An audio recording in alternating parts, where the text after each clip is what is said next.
You are listening to the It's Your Time podcast, and I'm your host, certified life coach Michelle Arnold Burke. In today's episode, we're discussing self-trust and consistency, how to stop starting over and finally build momentum. Welcome to the It's Your Time podcast, the podcast where busy professionals like you get the practical solutions and support you need to gain control of your schedule so you can strive to be the best in your career, but without the stress and overwhelm. If you're looking to increase your energy and decrease your stress, you are in the right place. Hello. Welcome back to the podcast, friends. Okay, as this episode airs, we are heading right into Valentine's Day, which usually has us thinking about love and relationships. But this month on the podcast, we're talking about something even more important, the relationship you have with yourself. Because here's what I see all the time, especially with high-achieving women. Every January, we set goals. We're motivated, we're excited, we tell ourselves this is the year, and then what happens? Life gets busy. That's true, right? Work ramps up, schedules fill, energy dips, and then suddenly we're frustrated again. Not because we're incapable, but because we quietly stopped trusting ourselves along the way. And that's why I love this conversation that I am sharing with you here today. I had the privilege of being a guest coach in one of Stacy's programs in January, and you can find Stacy at sugarfreemd.com. She also did a podcast here many episodes ago. I will put it in the show notes, and you should totally check out her work. She helps women, especially around health, and looking to simplify it. Don't we all need that? Some help with simplifying our health. Anyways, we talked about so many important things. Why many of us repeat the same patterns every January, how overwhelm keeps us disconnected from what we actually want, the power of small, consistent habits instead of the all or nothing thinking, how to reconnect with your future self, and why self-trust, not motivation, is what actually creates change.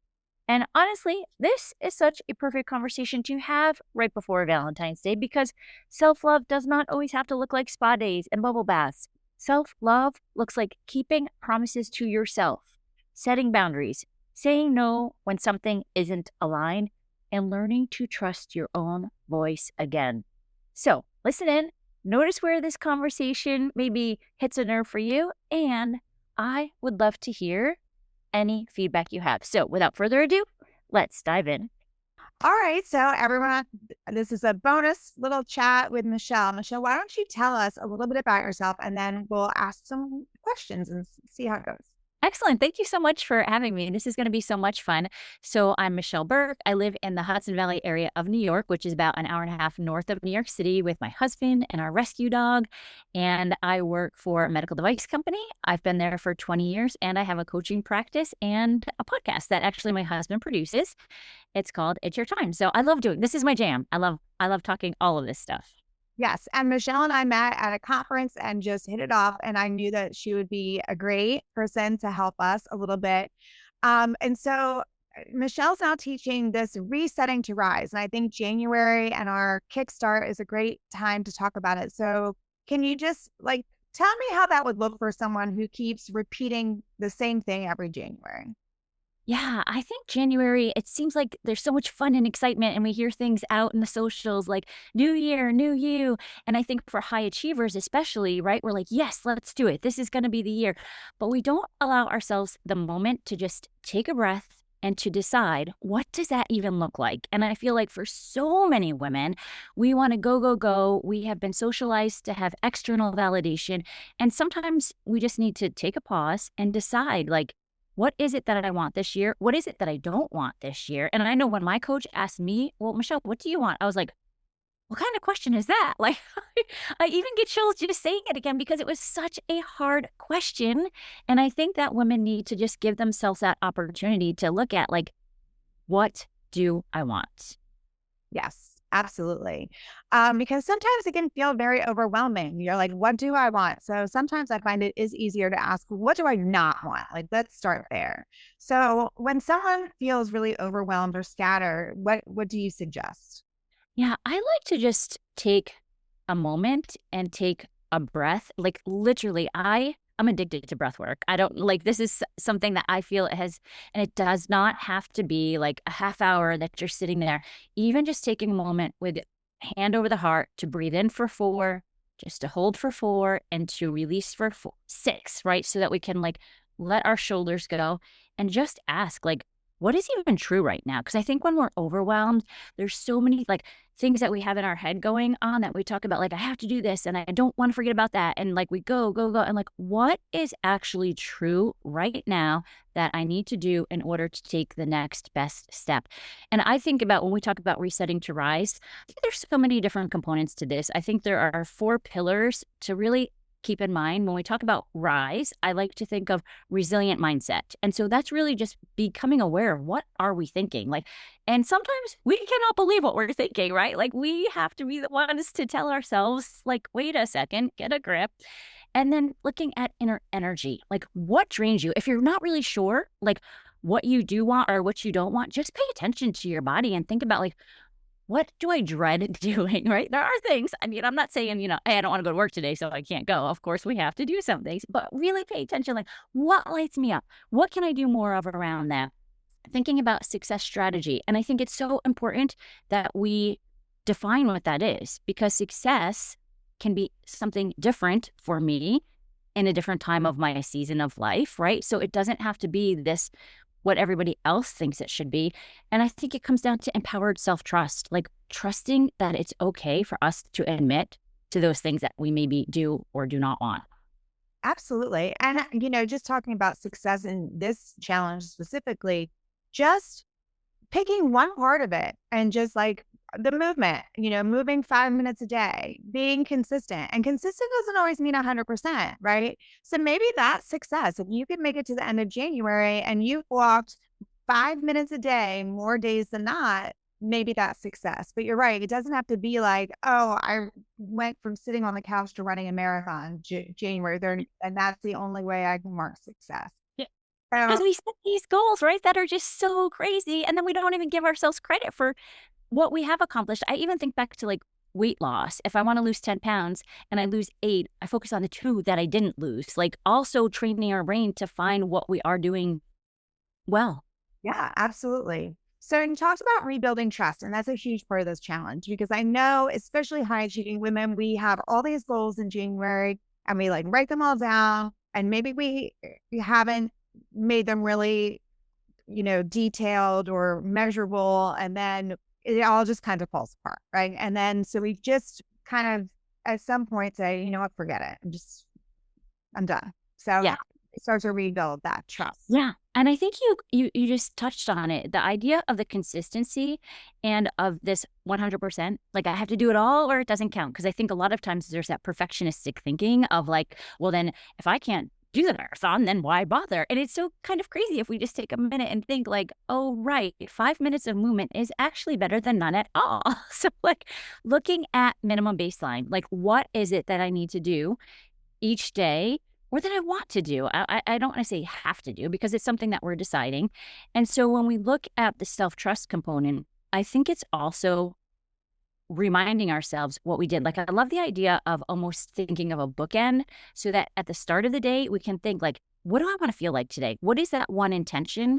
And what is the one action that I can do that is moving me closer to like my future self, who it is that I want to become?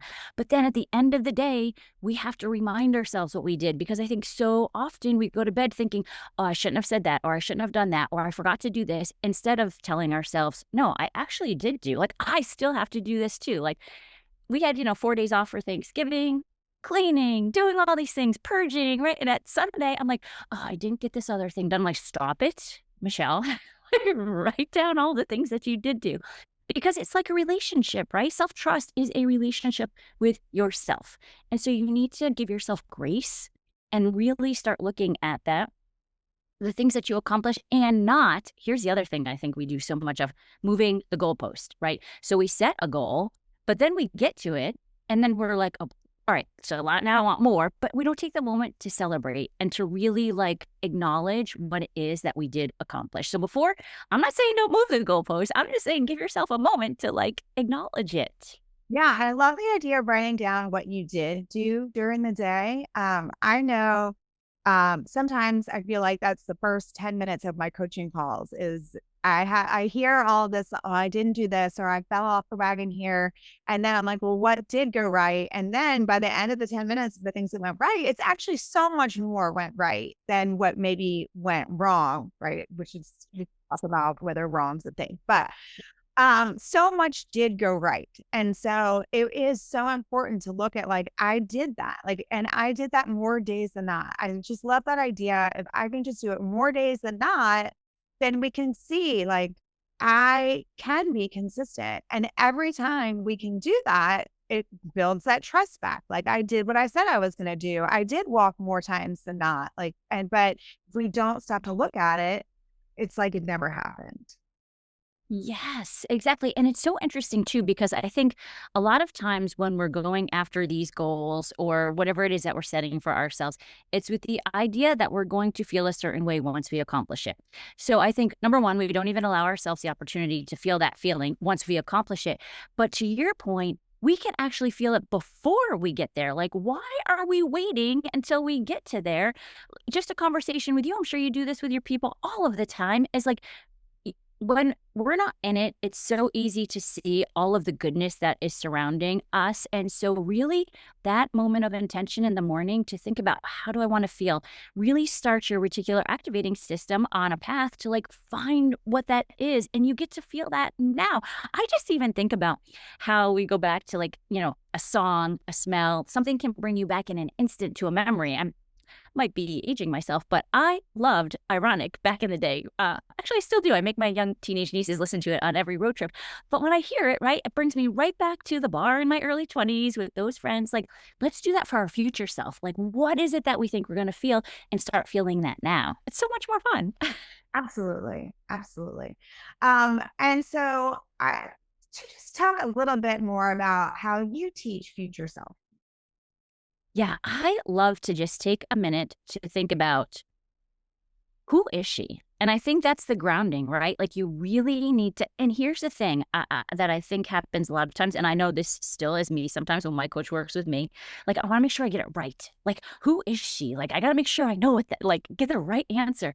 And it's not even necessarily that. It's just like, are you casting a vote? And I think it's James Clear that talks about this, right? For the identity of who you want to be. Is she powerful? Is she a leader? And just thinking about what does she feel? I like to, I mean, I'm big into the visualization stuff, so I do like to just take a moment and think about, even if it's just one thing, how is she showing up when she walks into a room, right? Is it so it's not like you have to have the grand picture all set. It's just like the small steps that we can start taking.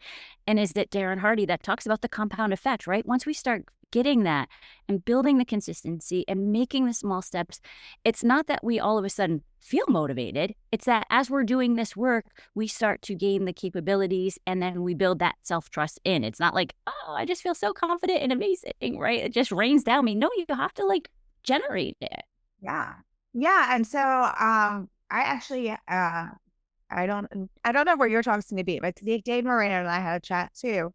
And it's this idea of if you don't know what kind of movement you want to do, or you're feeling like I don't really feel like doing movement, or whatever, whichever are the pillars that you picked for the Kickstarter.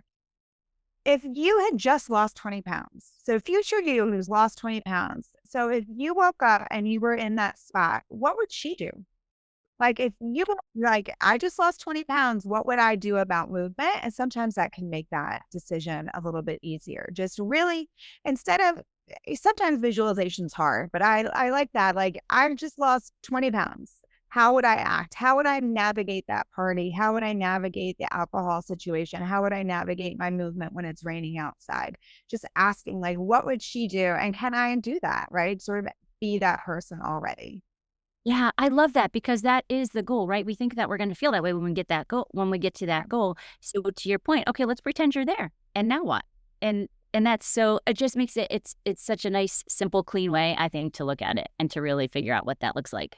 Yeah, I just want to touch back too before we're done.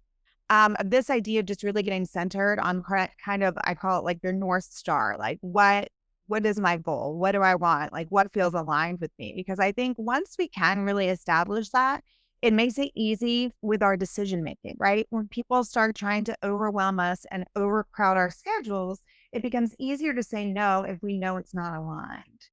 So Yeah. about that. Oh, absolutely. I think that's so important because I think, especially again, back to like women and it's generalizing, but I think a lot of times we want to do and care and be. And I feel like in so many different careers, this idea of the busy badge of honor, it still exists. And so sometimes we feel like we're being productive and purposeful because we're doing, but is it what we want to do? And so I think it's just taking I really do feel like it's just giving ourselves the permission, even if you don't want to say it out loud just yet, like allow yourself to like just think about what that could be because I don't think that we give ourselves that time and that opportunity to just give ourselves a grace to think about what it could be at the simplest level. It does not have to be the right answer. I know for me, especially when I first started, because you also hear this idea of like make them huge goals and then you like when you're shooting past the start, right? Like it really truly is how is it going to work for you? And for some people it might be that 10x goal, right? Because then they keep going to it. But for other people it's not. It's to your point. What is the one goal that I'm looking to accomplish and I can take each step to get there? So I don't know that I have like the perfect answer because I truly believe, like, it's paying attention to what is within you and what you want and not all of the external noise that's out there. Yeah. Sometimes it's easier. At I spoke at a business conference, and that was the idea is like finding this North Star, right? So I know if I like I'm in medicine, right? You do medical device sales. If I know my goal is not academic medicine and I'm aligned with that and that's my North Star, and then someone's like, oh, do you want to collaborate on this chapter for this book? Like, well, no, I'm not in academic medicine, right? So it just makes it easier to say no to things. So I think with Yeah. health goals, it's the same thing. So if you know, like, I really want to work on stamina this year, and somebody's like, hey, you want to do this like CrossFit class with me? Like, maybe no, like, because my goal is not to build muscle. My goal is to like cardiovascular endurance. So if someone's like, hey, you want to walk a marathon in December, like that would be more aligned. So, Yes. And I think that's so important. And I think too, the other point, part of that is being okay with saying no. Because I think maybe sometimes we don't allow ourselves that no because we think we don't want to disappoint them instead of like are you disappointing your future self and just being okay with like not thinking of the cost sunk like of I think that's what it's called, right? Cost sunk term or like you're not what you're missing out on, right? Think about what you could have, like what is available if you say no. Because so often we think like, well, if I say no, then I'm gonna disappoint them and I'm gonna miss out on this. But what if the yes is like so much more if you just do that no? Like, no, I'm not doing the CrossFit. right. I like to say, like, every time you say yes to something, you're saying no to something else that you already have on your plate. Because most of us walk around with a pretty full plate already. So if we're saying Absolutely. something new, we have to let go of something else. And so really look at what's on your plate and see, like, am I willing to give any of this up? It's probably no. Right. And we've talked a lot about habits and about, systems and things of that nature for goals and stuff. But I like to think too, our thinking is a habit, right? So if we're always so accustomed to quickly say yes, just giving yourself that pause to think about, is this really what I want? And then being able to say no and just being okay with that. Yeah, absolutely. It seems so crazy, right? But it's still like so hard for it. Like many It is. people. No, mindset's so important. And it is. It's saying, it's whatever is aligned, reminding yourself of that, or whatever your short term goal is, right? This challenge is 26 days for 2026. So I'm not like, yes, I want you to have a vision for the end of the year, but what can we just concentrate on for 26 days?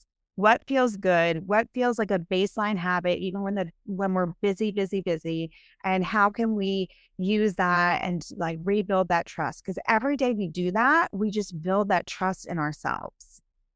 Yes, and I love that you're keeping it, like, in small increments like that. It's not it's just like what you said earlier. Is it the movement? Is it the, taking your water? Is it like what is it that you can just continue to do? So it's not like, I have to do everything right now for the 26 days.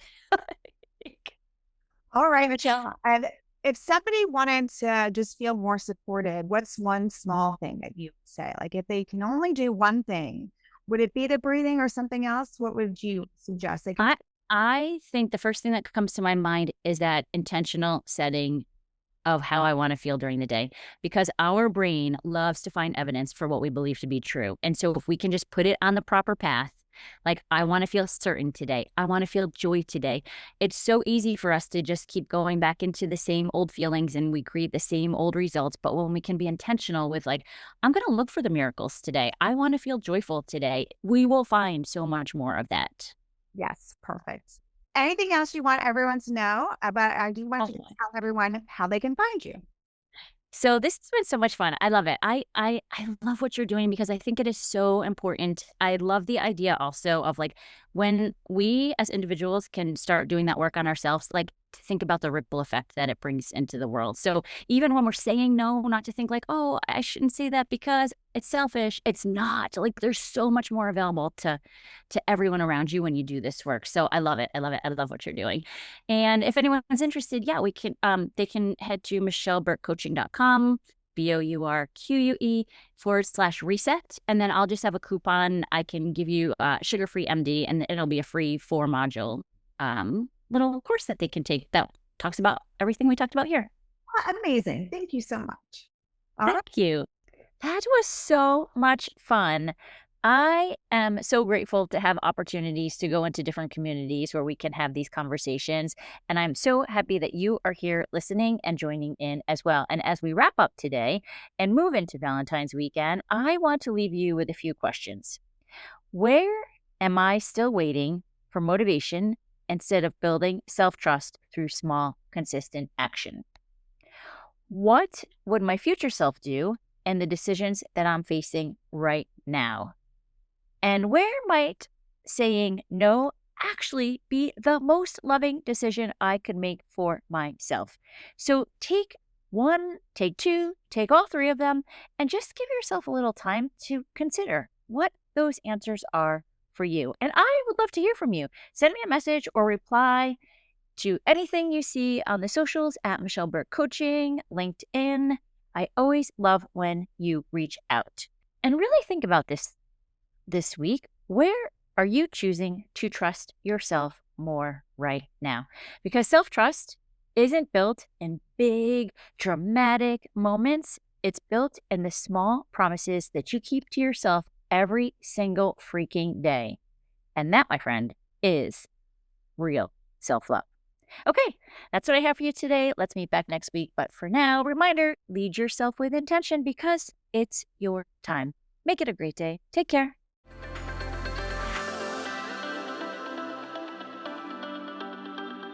Did you know you can take this work to a deeper level with me one-on-one? Go to michelleburkecoaching.com and click on Get Started to begin.